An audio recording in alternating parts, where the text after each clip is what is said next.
se você pode, se coloca de joelhos juntamente comigo nesta manhã. Em nome de Jesus, primeiramente agradecemos ao Senhor por estarmos aqui, por ter chegado até aqui, porque a palavra de Deus diz que até aqui nos ajudou o Senhor, até aqui Ele tem sido conosco, até aqui Ele tem nos sustentado, até aqui Ele tem sido sobre as nossas vidas. Então, comece a agradecê-lo nesta manhã. Agradeça a Ele pela sua casa, pela sua família, pelo seu trabalho, pelo sustento, o pão nosso de cada dia que não nos tem faltado. Agradeça a Ele porque de alguma maneira, ainda que não seja aquilo que você almejou, ainda que não seja da maneira que você sempre quis, ainda que não seja da maneira que você esperava que acontecesse, mas você está de pé. Você está de pé e nós podemos cantar, nós podemos louvar e dizer sim. Nós podemos dizer: Senhor, nós estamos de pé. Obrigado pelo teu favor sobre a nossa vida. Obrigado pelo favor do Senhor a cada dia sobre nós, Pai. Porque se não fosse o Senhor, nós não estaríamos aqui nesta manhã. Se não fosse o Senhor, nós não estaríamos aqui neste dia, Pai. Obrigado, Senhor, mais uma vez pela oportunidade de estarmos diante da Tua presença. Obrigado, Senhor, mais uma vez pela oportunidade, Pai, de nos colocarmos diante de Ti. Diante, meu Deus, da Santa Ceia do Senhor, da mesa da Santa Ceia, Pai. A mesa da cura, da comunhão, a mesa, meu Deus, do alívio, do refrigério, a mesa que carrega as nossas baterias, ó Pai, a mesa que nos instrui, meu Deus, a viver o novo do Senhor. Obrigado, Pai, obrigado, Senhor. Mas também, assim como a Tua palavra diz, ó Pai, que por esta causa nós nos colocamos de joelhos, assim, ó Deus, nós nos apresentamos, meu Deus, de joelhos por uma causa. Senhor, seja a causa, meu Deus, na saúde, seja causas financeiras, seja causas emocionais, seja causas, meu Deus, em todas as áreas, meu Deus, da vida dessas pessoas, nós nos apresentamos de joelhos e pedimos, Pai, oh Deus, entra com intervenção, entra, meu Deus, rasga os céus em favor a essas vidas, rasga os céus em favor, meu Deus, a essas pessoas, rasgue os céus, ó Pai, e desce, meu Deus, aqui nesta manhã, meu Deus, para suprir necessidades, para curar os enfermos, meu Deus, aliviar os corações temerosos, a trazer o alívio e refrigério, Pai, curar, meu Deus, as emoções dessas pessoas, ó Pai, em o nome de Jesus, ó Deus. E se tem alguém, meu Pai, que se encontra doente em leitos de hospitais, meu Pai, referente, meu Deus, a essas famílias, Pai, nós repreendemos agora os espíritos da doença, nós repreendemos agora os espíritos das enfermidades, nós repreendemos agora, Senhor, em nome de Jesus, que esse corpo produza cura, que essas vidas sejam curadas através do Teu Santo Espírito, em o nome de Jesus, ó Pai. Assim nós Te agradecemos mais uma vez, crendo, Senhor, que uma porta grande e eficaz se nos abriu, mas sabemos dos adversários. Sabemos, ó Deus, que há muitos adversários, mas nós cremos, ó Pai, que a porta que o Senhor abre, ninguém fecha, e a porta que o Senhor fecha, ninguém pode abrir. Em nome de Jesus, confiamos em Ti, e por isso estamos aqui, em nome do Pai, do Filho e do Espírito Santo, em nome de Jesus. Amém. Graças a Deus, em nome de Jesus. Aplaude o Senhor bem forte. Em nome de Jesus.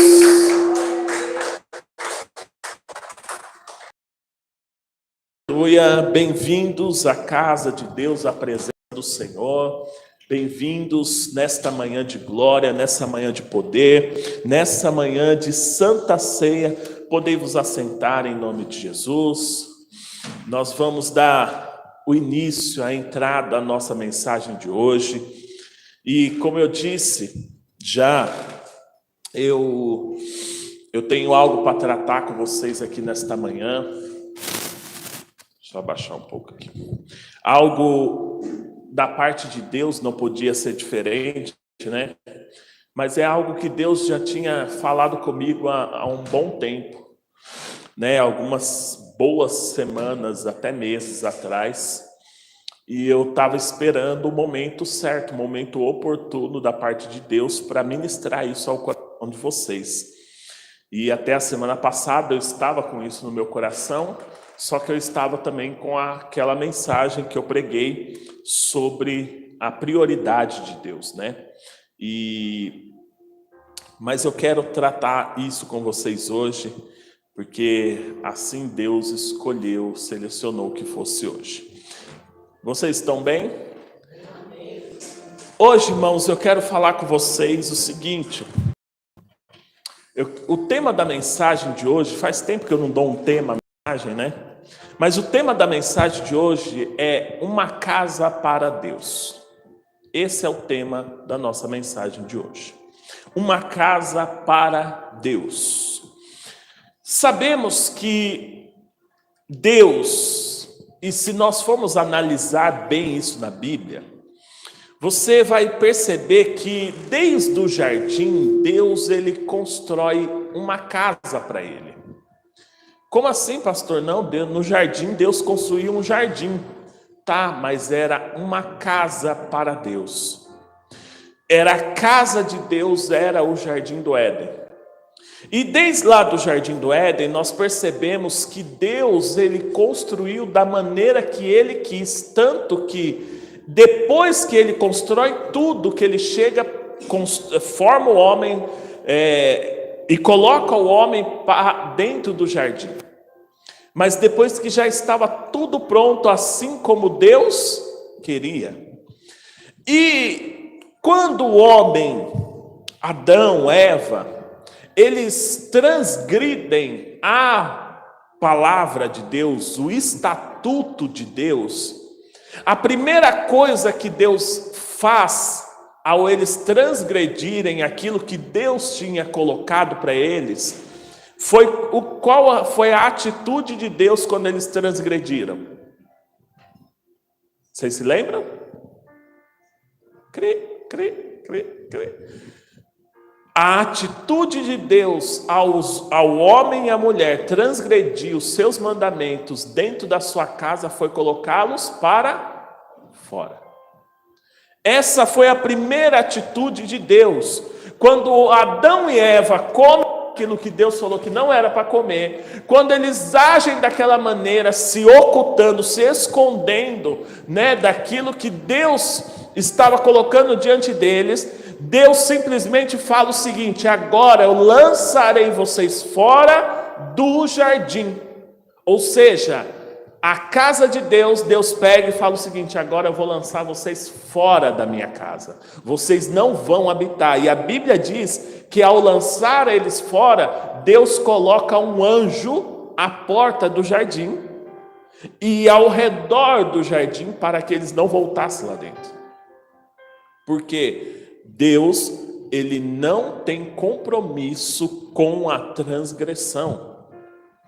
Mas nós vemos logo depois que o desejo de Deus sempre foi construir casas.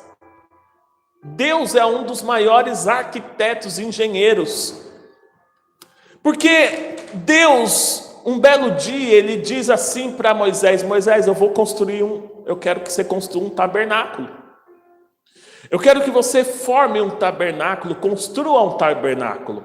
Só que ele não apenas colocou essa missão na mão de Moisés, mas como ele deu toda a coordenada para que como fosse executado. Você vê isso lá no livro de Êxodo. Exatamente tudo Deus colocou como que ia ser. Porque a casa quem construiria seria Moisés, seria esqueci o nome agora. O nome do nosso projeto lá? Não.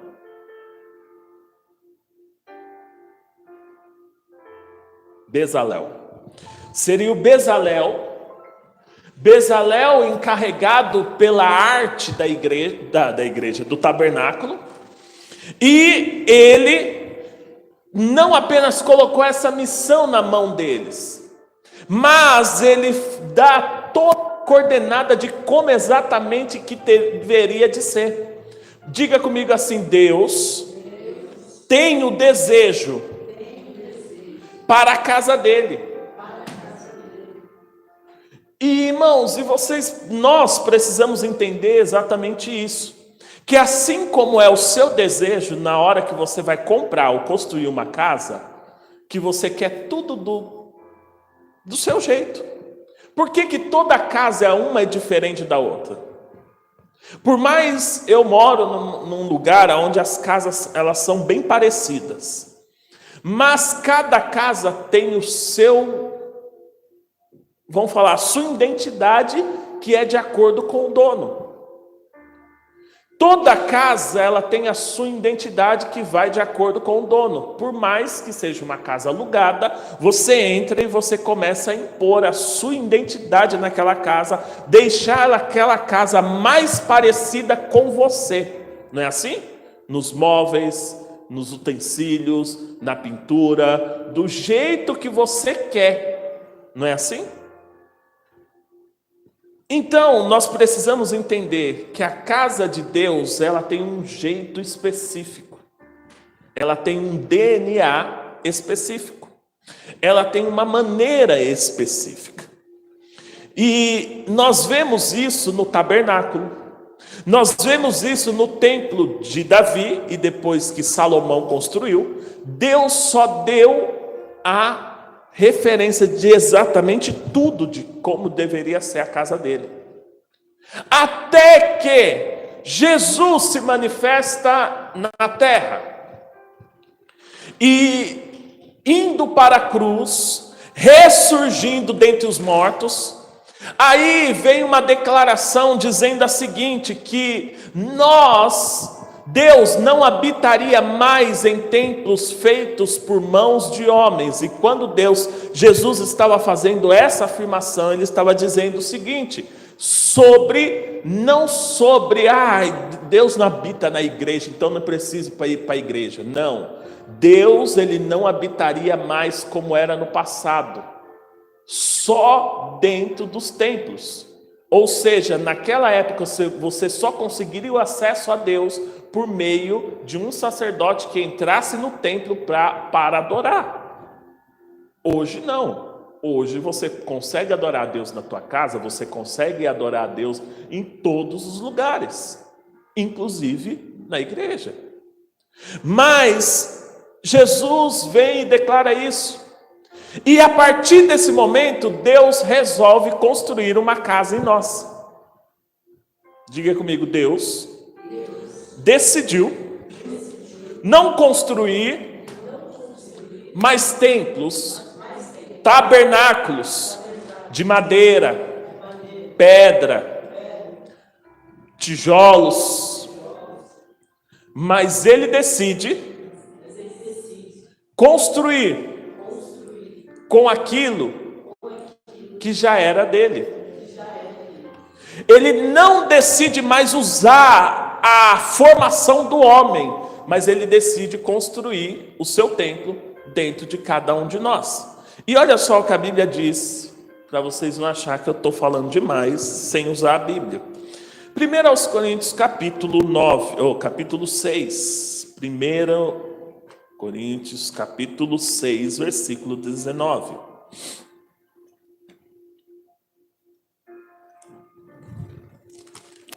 Capítulo 6, versículo 19.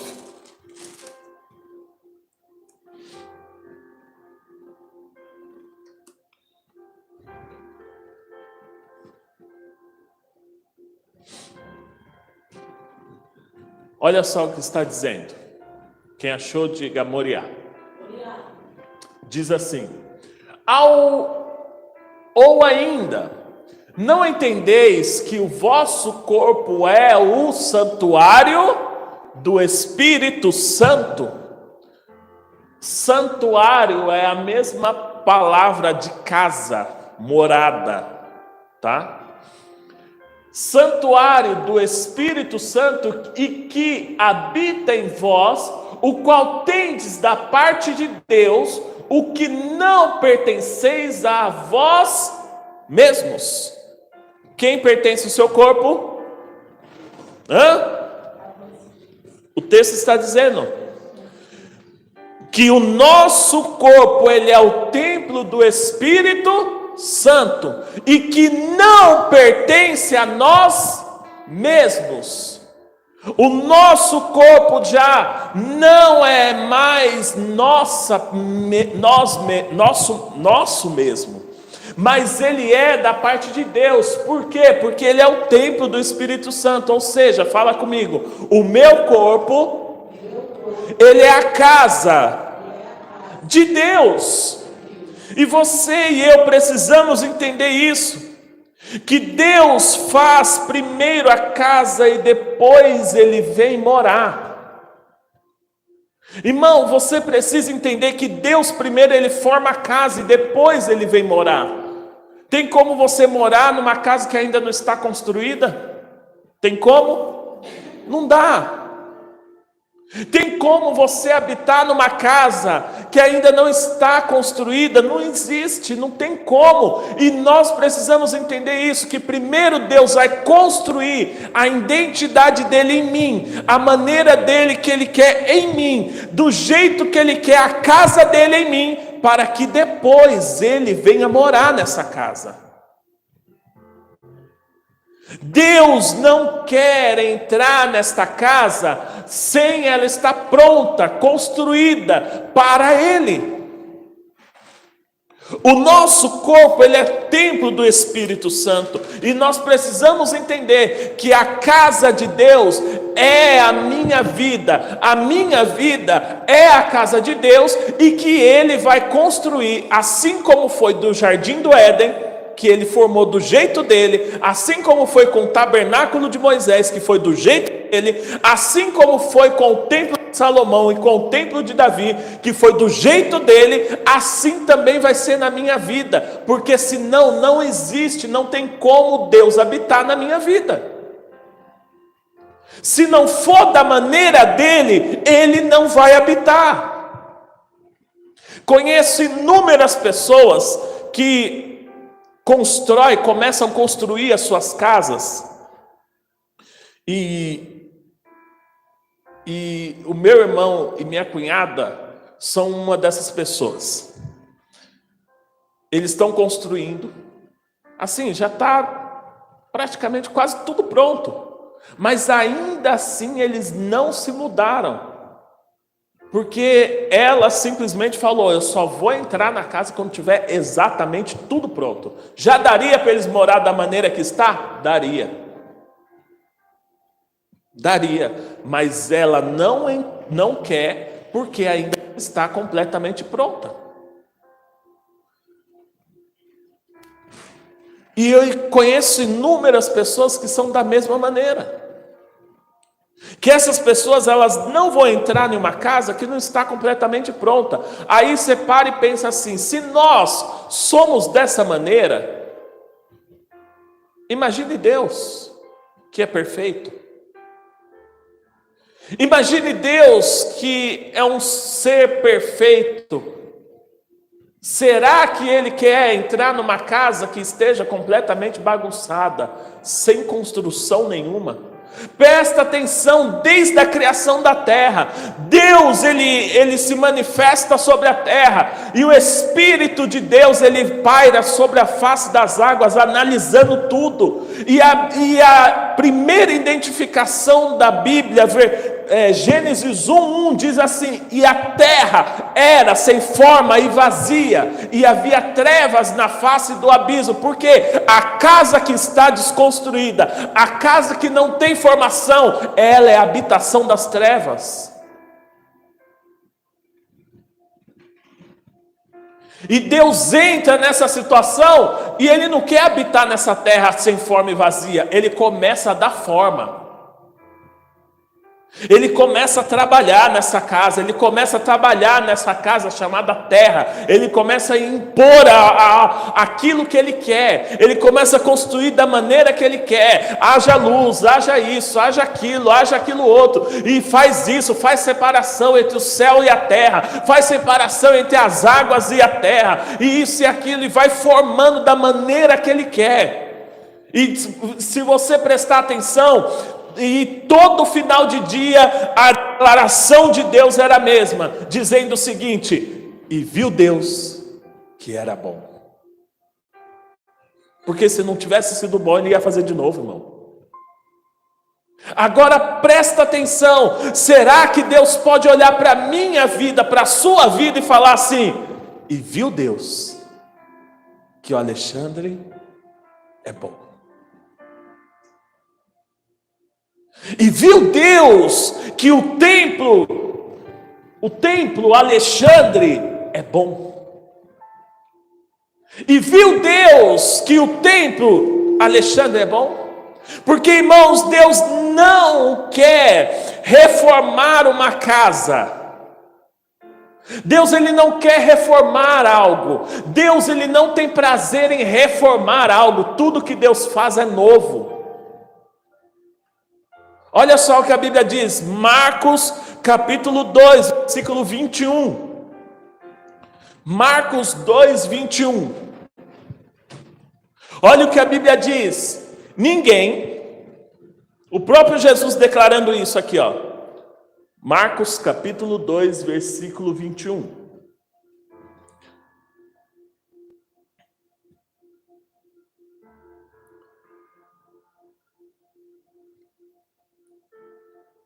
Livro de Marcos, capítulo 2, versículo 21. Diz assim: ninguém deita remendo de pano novo em roupa velha.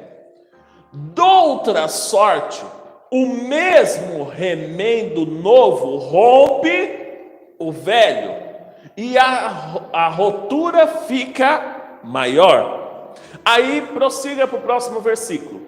Ninguém deita vinho novo em odres velhos. Doutra sorte, o vinho novo rompe os odres e entorna-se o vinho, e os odres estragam-se. O vinho novo deve ser deitado em odres novo. Sabe o que Jesus estava dizendo para os discípulos? Dizendo o seguinte, ó: Deus não tem prazer em remendar essa vida suas velha. Deus não tem prazer em remendar isso. Deus não tem prazer em sucatear você. Diga comigo, Deus não quer me reciclar. Deus quer me fazer tudo novo. Deus não quer colocar um remendo em você. Deus não quer pegar você tudo torto, tudo descambado e chegar e falar assim: deixa eu colocar só um remendo em você. Não, Deus não quer deitar um vinho. E quando nós falamos de vinho, falamos também de presença de Deus. Deus não quer colocar a presença dele nesse odre velho, irmão. Colocar esse odre, a presença dele num odre velho, num odre cheio de maldade, um odre cheio de coisas ruins, um odre cheio todo trincado. Não, Deus só tem prazer em colocar naquilo que é novo. Segundo aos Coríntios capítulo 6, versículo 15.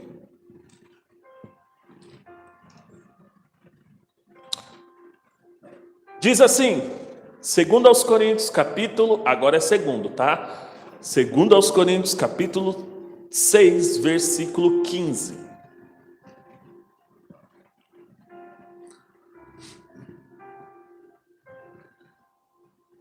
Diz assim: e que concórdia há entre Cristo e Belial. Belial fala de demônios. tá? Belial simboliza os demônios, tá? Que concórdia há concordância entre Cristo e os demônios? Ou que parte tem o fiel com o infiel? Tem alguma parte com o fiel e o infiel? Prossiga. E que consenso tem o templo de Deus com os ídolos? Porque vós sois o templo do Deus vivente. Como Deus disse, neles habitarei e entre eles andarei. E eu serei o seu Deus e eles serão o meu povo. Prossiga. Por isso, sai do meio deles e apartai-vos, diz o Senhor, e não toques em nada imundo, e eu vos receberei. Prossiga. E eu serei para vós pai, e vós sereis para mim filhos e filhas, diz o Senhor Todo-Poderoso. O que Deus estava colocando aqui, dizendo o seguinte: olha, tem alguma relação entre Deus, entre Cristo, Jesus Cristo e os demônios? Existe alguma relação entre eles? Existe alguma relação com o fiel e o infiel? E engraçado que um dia eu falo sobre isso, que a relação em concórdia, em concordância entre Cristo e os demônios e o fiel e o infiel estão no mesmo texto. Mas um dia eu falo sobre isso. Mas aí Paulo está falando, existe alguma coisa? Existe alguma concordância entre o templo e os ídolos? Não tem. Não tem coerência. Não tem como dois caminharem juntos. Não tem como dois reinos totalmente opostos viverem juntos. Jesus Cristo um dia estava falando para o povo, dizendo o seguinte para eles. O povo estava falando, esse aí é filho de Belial. Esse aí fala por demônios. Aí Jesus olha para eles e fala assim, eu estou falando por demônios? Eu combato os demônios. Como? Aí ele, não nessas palavras, mas traduzindo, ele estava dizendo isso. Como eu poderia ir contra os demônios, quer dizer, ir a favor dos demônios, se eu estou contra eles, expulsando ele? Que reino que eles teriam? E aí Jesus fala assim, porque reino dividido não prospera. Aí ele vem e fala da instituição família.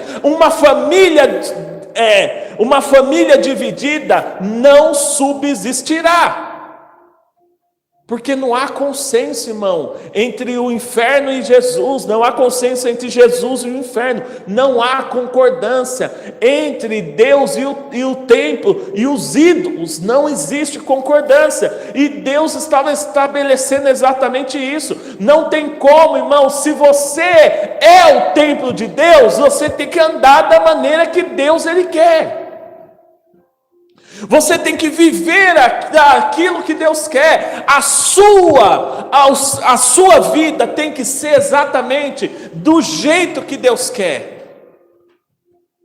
Porque, irmão, ninguém mora numa casa que não gosta.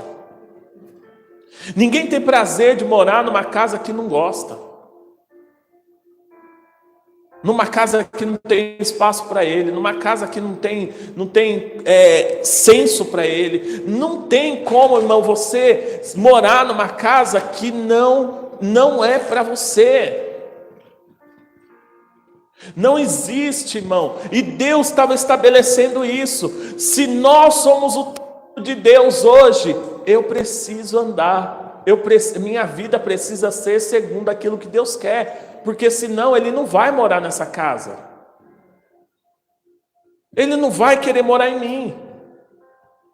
Porque não há senso entre as coisas das trevas e as coisas de Deus.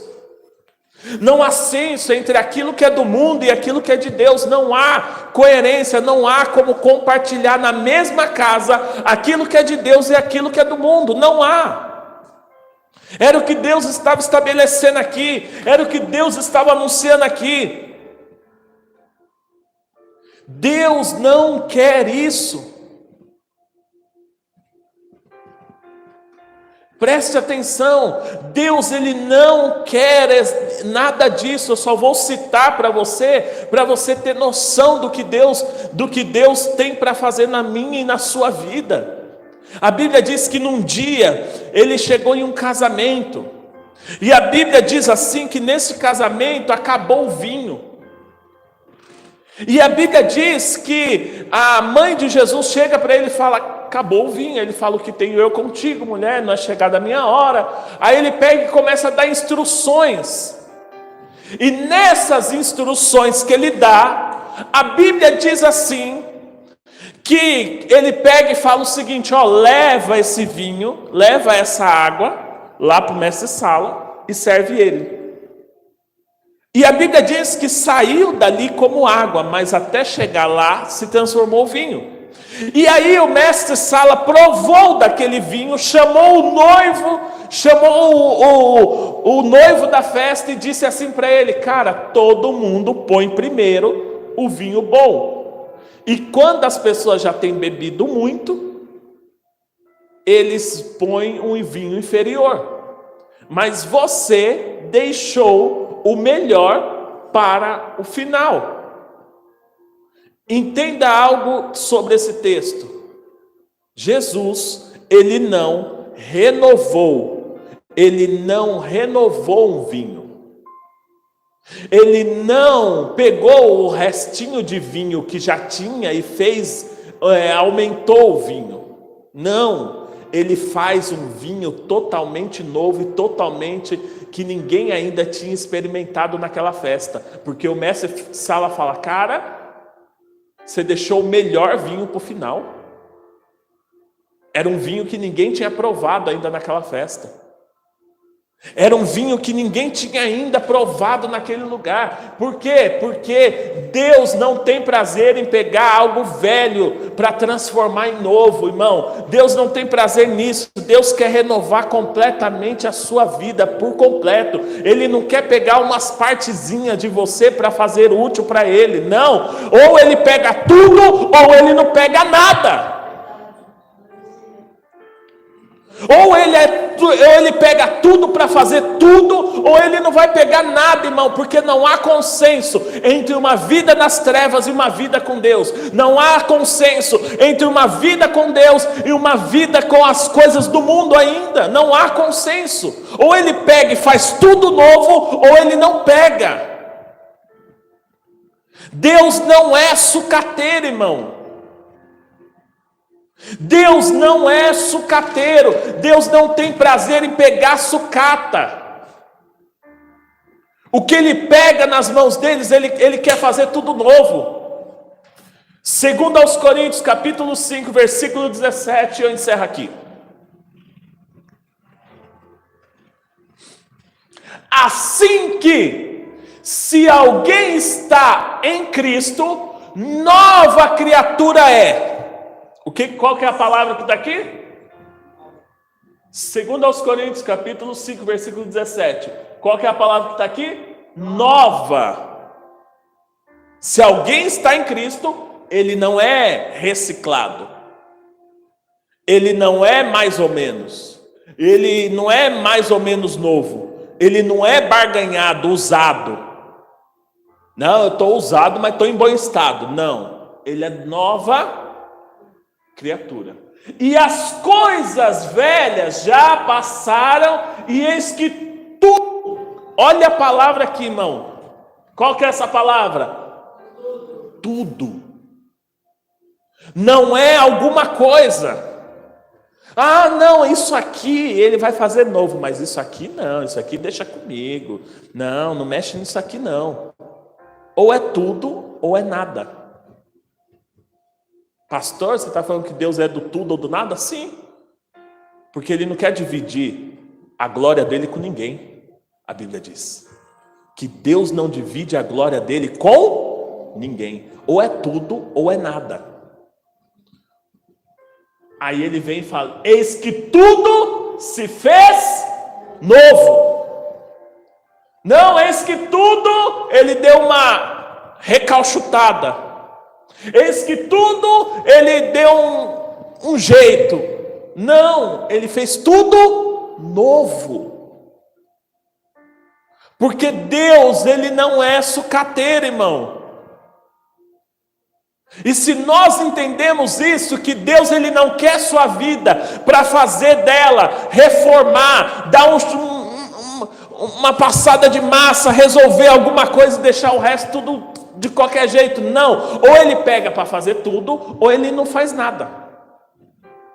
E é isso que nós precisamos entender, porque às vezes você está querendo negociar com Deus, ou algumas coisas da sua vida, e Ele está abandonando todas elas, porque você está querendo negociar só algumas coisas com Ele. Ah, Deus, eu vou negociar isso aqui com o Senhor, mas o Senhor pode mudar essa parte da minha vida, essa aqui pode deixar do jeito que está. Ah, não, isso aqui é assim, eu sou assim mesmo, eu nasci assim, eu vou morrer assim, porque eu sou desse jeito mesmo. Aí Deus sabe o que ele faz? Ele simplesmente fala, tá bom então eu não quero é nada, porque se eu não posso mexer em tudo, eu também não posso ficar nessa vida.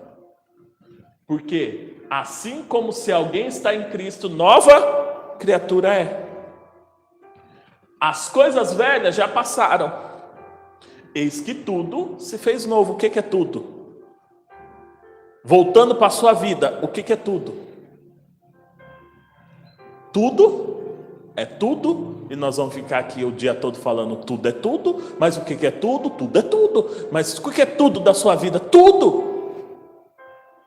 Ou seja, todas as áreas da sua vida, ou Deus põe a mão dele para resolver e fazer tudo novo, ou ele não vai pôr a mão em nada. E você precisa entender isso. Que Deus não tem prazer em reformar uma casa caída. Deus não tem prazer em reformar uma casa caída. Ele destrói e começa tudo de novo. Lembra dos vasos na mão do olheiro? Lembra disso? Dessa passagem? Jeremias 18, se eu não estou enganado. O olheiro fazendo vaso. Eis que o vaso faz o quê? Se quebra na mão dele. Aí ele simplesmente pega tudo de novo ali, amassa tudo de novo e começa a fazer tudo de novo. Aí Deus vem e fala para Jeremias assim, viu, Jeremias? Eu não posso fazer isso aí com vocês? Com a nação de Israel? Pegar vocês e fazer tudo novo com vocês? Do mesmo jeito que o olheiro fez? Porque Deus não tem prazer em colocar remendo em você. Deus não tem prazer em remendar algumas áreas da sua vida, não. Ou Ele resolve todas elas, ou Ele não vai resolver nenhuma. E tem muitas pessoas experimentando Deus não resolvendo nada, porque não quer que Deus mexa em algumas áreas da sua vida. Ele é o Deus que resolve tudo, ou não resolve nada. Ou você deixa Deus resolver tudo, ou você deixa Deus reformar tudo, deixa Deus construir tudo na sua vida, ou Ele não vai ter prazer em habitar em você. Porque nós só habitamos no lugar aonde tem a nossa identidade. Não é assim? Toda mulher quer deixar a casa do jeito dela. Não é assim? Não, não tá com a minha cara ainda. Eu vou fazer isso aqui, vou colocar crochê, vou colocar uns paninhos, vou colocar isso, vou pendurar aquilo, vou colocar um lustre, tudo para deixar do jeito que ela quer. Não, vou trocar o sofá. Não tô gostando ainda desse aqui. Por quê? Tem que ter a sua identidade. A sua vida também é assim diante de Deus. Deus, Ele não quer simplesmente estar lá por estar. Ou você é igual a Ele do jeito que Ele quer, ou não é. Que Deus abençoe a sua vida. E que a partir de hoje, você entenda que Ele não quer dividir a glória dEle com ninguém. E que ou é tudo, ou é nada. Uma casa para Deus. Que você construa hoje uma casa para Deus. Que você construa hoje uma casa para Deus. Mas uma casa que Ele tenha prazer em morar. que Ele tenha prazer em habitar, uma casa que Ele tenha alegria em estar dentro dela, uma casa que seja a identidade de Deus, uma casa que Deus Ele tenha prazer de estar naquele lugar. Amém? Vamos preparar o nosso coração. Vamos orar. Ore mesmo. Ore mesmo, irmãos. Se ponha de... Shalom, shalom, queridos. Que bom que você chegou até o final desse culto. Espero que tenha abençoado você, a sua casa, a sua família.